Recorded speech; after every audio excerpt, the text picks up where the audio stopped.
Hello, students. I welcome you all in our science class. And today we are going to start our science book, chapter number 5, Coal and Petroleum. As you all know that we use various things or materials such as food, clothes, furnitures, fuels, water, vehicles to fulfill our basic needs. In order to survive and also to live comfortably, air, water, fuels, etc. are found in nature, and food, clothes, furnitures, etc. have been made by human efforts. So we can say the things which we are using as a source or supply from which a benefits is produced, this is called resource, and we are using them. We can categorize them in two parts. One is called natural resources, and the another one is man-made resources. So the first one is natural resources, the material which are present in nature and useful to us. ऐसी चीज़ें जो हमारे को nature में, हमारी surrounding में मिलती हैं और वो हमारे यूज़ में आती हैं and fulfil our basic needs are called natural resources. तो यहाँ पे दो कैटेगरीज इनकी है. एक है इन एग्जॉस्टिबल नेचुरल रिसोर्स और दूसरा है exhaustible natural resource. Inexhaustible natural resource का मतलब है these resources are present in unlimited quantity, यानी ये हमारे आसपास अनलिमिटेड हैं और नेचर में हम इनको not likely to be exhausted by human activities. अगर हम इनको यूटिलाइज भी करेंगे तो ये कभी ख़त्म नहीं होती हैं. इसके एग्जाम्पल्स दिए हुए हैं air, sunlight, water and soil. और दूसरी कैटेगरी है exhaustible natural resources. The amount of these resources in nature is limited. ये नेचर में बहुत लिमिटेड हैं. अगर हम ह्यूमन बींग्स इनको कंटिन्यू यूज़ करेंगे तो दे विल गेट एग्जॉस्ट, ये ख़त्म हो जाएंगे. जैसे फॉसिल फ्यूल्स हैं कोल, पेट्रोलियम एंड नेचुरल गैसेस. तो let's see with the help of pictures that what are inexhaustible and exhaustible natural resources. Now you see the above three pictures are showing that these are inexhaustible resources. In the first picture you can see the picture of a human being and taking breath. तो आप देख सकते हैं कि जो breathing करने के लिए उसको एयर जो है वो मिलता है. Air is the example of natural resources जो कि इनएग्जॉस्टिबल है. In second picture you can see the one child is drinking water. Yes, water is another natural resource which is inexhaustible. And in the third one you can see agricultural land. There you can see the soil. So it is also the example of inexhaustible resources. The below pictures are given here. कोल, एक picture आपको कोल दिख रहा है. This is the example of exhaustible natural resource. Petroleum is the another one and natural LPG gas आप देख सकते हैं. LPG gas is formed by using the petroleum product. तो वहाँ से एलपीजी हमें मिलता है. तो these are some examples of exhaustible natural resources. Now you can see the another picture man-made resources. इनमें आप देख सकते हैं फर्स्ट में आपको दिख रहा है mobile which is in your hand right now. This is the made up of the plastics and other materials. तो ये एग्जाम्पल है मैन मेड रिसोर्सेज का और दे विल बी एग्जॉस्ट. ये बाद में यूटिलाइज करने के बाद एग्जॉस्टिबल होते हैं. They can be. Another one is the you can see the medicines. इनकी जो रैपर्स हैं और ये प्लास्टिक्स बॉटल्स हैं another picture of plastic bottles, polythene and the containers, plastic containers are there. ये सब चीज़ें जो हैं man made है and these are exhaustible natural exhaustible man made resources are these. ये सब man made resources कहलाते हैं. तो we can compare the man made resources and natural resources very well.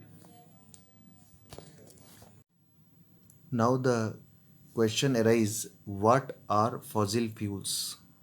Before I explain you, I want to tell you what are fuels.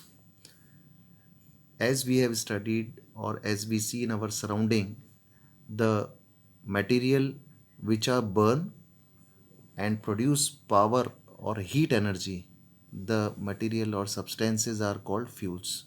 ऐसे substance जिनको जब हम burn करते हैं तो वो हमें हीट एनर्जी प्रोवाइड करते हैं, पावर प्रोवाइड करते हैं, तो उसे हम फ्यूल्स कहते हैं. But here is the word written fossil fuels. तो what are these fossil fuels? तो पहले हम समझें कि फॉसिल्स क्या होते हैं. The remains of the dead plants and animals are called fossils. Fossil fuel क्या है?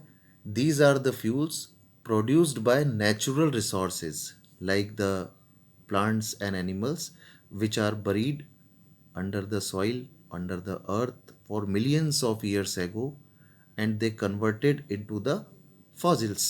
ये किस में कन्वर्ट हो जाते हैं? फॉसिल्स में कन्वर्ट हो जाते हैं by anaerobic decomposition reaction. ये केमिकल रिएक्शन है जिसमें कि एयर के एब्सेंस में, ये ऑक्सीजन के एब्सेंस में होता है. तो that's why they are called fossils. And these fossils are converted into the substances which are like coal, petroleum and natural gases. तो ये उसमें कन्वर्ट हो जाते हैं, जैसे कोल में कन्वर्ट हो जाते हैं.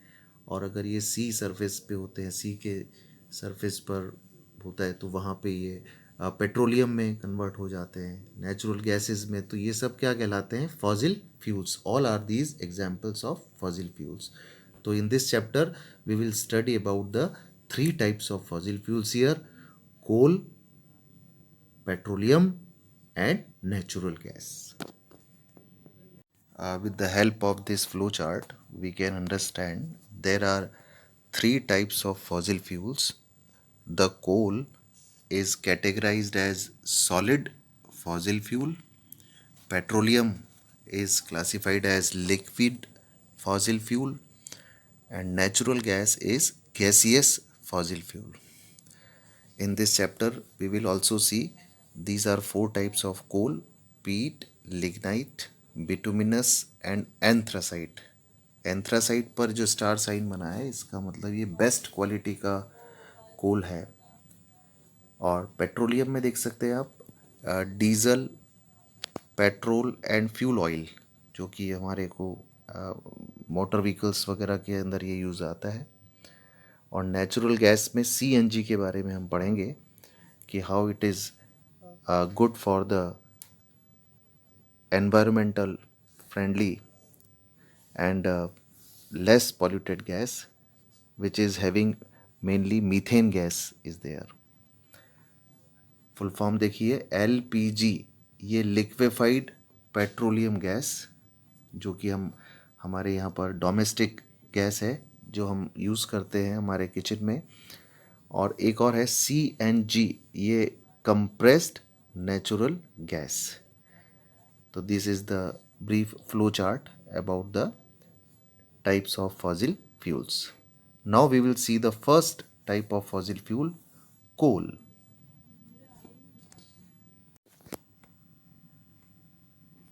Now we can see this picture how the coal is formed. The huge forest grew around 300 million years ago, covering most of the earth. हमारी अर्थ पर सबसे पहले सब तरफ जंगल ही जंगल थे, बहुत सारे ग्रीन फॉरेस्ट थे. And due to natural calamities like earthquake and volcanoes, जब ज़मीन पे ज्वालामुखी फटे और भूकंप के झटके आए तो उसके कारण जो अर्थ सरफेस है वो डिस्ट्रॉय हुआ, और जितना भी फॉरेस्ट वेजिटेशन था that got buried under the soil, वो सब ज़मीन के अंदर चले गए। And the remains of dead plants converted into the coal, especially the peat coal, which has less than 60% or about 60% carbon. इसमें आप देख सकते हैं आपकी एनसीईआरटी बुक, आपकी बुक के अंदर भी ये दिया हुआ है। The peat coal get compressed between the sediments layer to form lignite coal. इसके बाद ये जो पीट कोल है, जब ये सेडिमेंट लेयर्स के बीच में आया तो और धीरे धीरे उसमें कार्बन कंटेंट और बढ़ गए, और वहाँ पे हमें जो कोल मिलता है ये लिग्नाइट कोल कहलाता है। तो यहाँ पर आप एक बात समझ सकते हैं कि जो पीट कोल है ये सबसे ऊपर की तरफ है। जब हम माइंस वर्क करेंगे, ज़मीन को की खुदाई होगी, तो सबसे पहले जो कोल हमें मिलेगा वो पीट कोल होता है, और थोड़ा डेप्थ में जाते तो हमें वहाँ पर लिग्नाइट कोल मिलता है। फर्दर कंप्रेशन, फिर से जो प्रेशर था उसके कारण ये धीरे धीरे और कन्वर्जन हुआ, इसका फॉर्मेशन में बिटुमिनस कॉल में कन्वर्ट हो गए। There we can see the percentage of carbon 70 to 80% carbon is there, bituminous coal. और इसके बाद आता है लास्ट में eventually anthracite coal is formed with the higher pressure. सबसे हाईएस्ट प्रेशर यहाँ पर था, और धीरे धीरे यहाँ पर 90% कार्बन वाला कोल दिखता है। तो we can see that there are 4 categories of the coal. जो ऊपर की तरफ सरफेस में आता है वो पीट कोल है, और जो सबसे ज़्यादा डेप्थ में हमें दिखता है वो कौन सा है, एंथ्रासाइट कोल। तो ये 4 टाइप्स के कोल हैं। एंड हाउ दिस फॉर्म, इसके लिए जो प्रोसेस है वो कहलाता है carbonization. So look at this process. Coal is formed by the gradual decay and compression of remains of plants and trees in the absence of air. जैसा हमने पहले पढ़ा था, absence of air का मतलब anaerobic। ये जो केमिकल प्रोसेस है ये बहुत स्लो प्रोसेस है। The slow chemical process where the conversion of the dead vegetation, remains of dead plants into coal, इस प्रोसेस को under the influence of high temperature and pressure, ज़मीन के अंदर बहुत ज़्यादा गर्मी है, टेम्परेचर भी ज़्यादा है और प्रेशर भी ज़्यादा है, और ये जो स्लो प्रोसेस है एनएरोबिक प्रोसेस, इसको हम कहते हैं कार्बोनाइजेशन। तो ये डेफिनेशन एक इम्पॉर्टेंट डेफिनेशन है। With the help of this we can understand how the coal is formed under the earth surface. Now you see the uses of coal. बच्चों आपने देखा होगा जो स्टीम इंजन, रेलवे इंजन, वो कोल की help से ही चलता है। It is used in railway engines to produce steam. उससे स्टीम बनाया जाता है और फिर उससे मैकेनिकल एनर्जी प्रोवाइड की जाती है, और इस तरह से उस एनर्जी से इंजन रन करता है। Coal is also used as a fuel to cook food in chulhas in villages. गाँवों में अक्सर कॉल का यूज़ होता है, कोयले को इकट्ठा करके वो जलाते हैं और फिर उसके ऊपर खाना पकाते हैं। तो एक तरह से ये कुकिंग फ्यूल की तरह भी काम में आता है, डोमेस्टिक फ्यूल है। Coal is also used in thermal power station to produce electricity.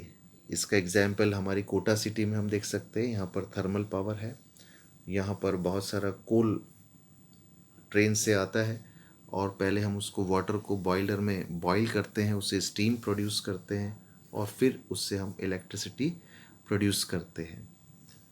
Call is also used in industries. कुछ केमिकल्स हैं जैसे फिनोल, बेंजीन, नेफ्थलीन, ये कुछ बाई प्रोडक्ट्स हैं जो कि कोल के यूज़ करने से ही बनते हैं। कोल से ये प्रोडक्ट्स तैयार होते हैं।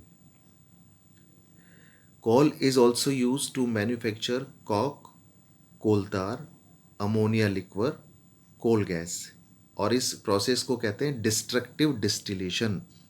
डिस्ट्रक्टिव का मतलब होता है उस सब्सटेंस को ब्रेकिंग कर दिया जाए with the action of heating और प्रेशर।